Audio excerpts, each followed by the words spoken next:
The content library houses visual communication that reduces the workload on school and district staff. With all of the changes in the last several years, having both a local and global repository of easily accessible content makes meeting the visual communication needs of all your target audiences quick and painless. Creating content is time-consuming. The Scholastic Network's Global Content Library came out of the need to give users pre-built content to use instantly, however you need to use it, especially as you went through the trials of the pandemic. Content in the Global Library stays away from controversial statements by focusing on positive messages such as anti-bullying and school spirit. It stays in your portal for you to use as much or as little as you want. The Local Content Library takes managing your content to the next level, providing one place to create, store, schedule, and manage your local visual communication. To get started, select Library from the dashboard or navigation dropdown. The first screen shows the various libraries already created at your school or across the district. The columns display the number of visual communication assets loaded to that library, who created the library, and the groups that can access that library. Best practices suggest uploading and adding the brand images and colors from your visual communication strategy before creating anything else. From the Library section of the Scholastic Network, click on the Brands tab.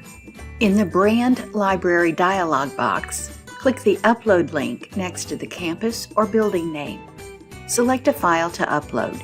If necessary, rename the asset and then add tags to help you find it more easily at a later date. Click Done. Then, click on the Colors link.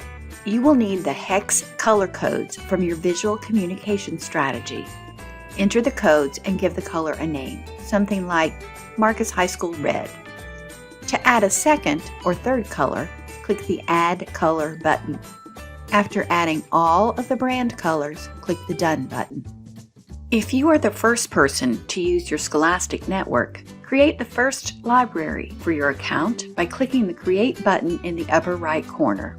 Select Content to create a content library.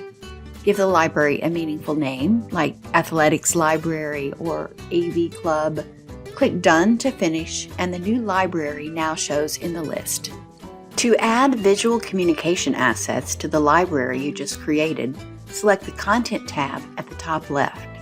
Then, go to Upload in the upper right and choose the format of content you want to create. This example uses landscape.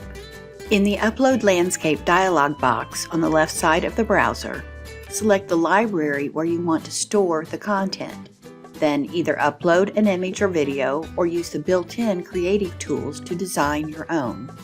To add a theme to your library, click on the Themes tab. From the Upload button, choose Landscape or Vertical. Click the Use Creative button to upload images, text, or brand images. Once the visual communication asset looks how you want it to look, click Create in the upper right corner. Select the Storage library, add some tags, and to add a theme to your library, click on the Themes tab. From the Upload button, choose Landscape or Vertical. Click the Use Creative button to upload images, text, or brand images. Once the visual communication asset looks how you want it to look, click Create in the upper right corner. Select the Storage library, add some tags, and click Done. In the Global Library, use the search bar to find images or videos that have been pre-vetted and loaded by the Scholastic Network. Click on one of the search result line items and select an image or video. To preview the asset, click on the Play button in the middle of the image. Congratulations! You're now ready to start building your libraries.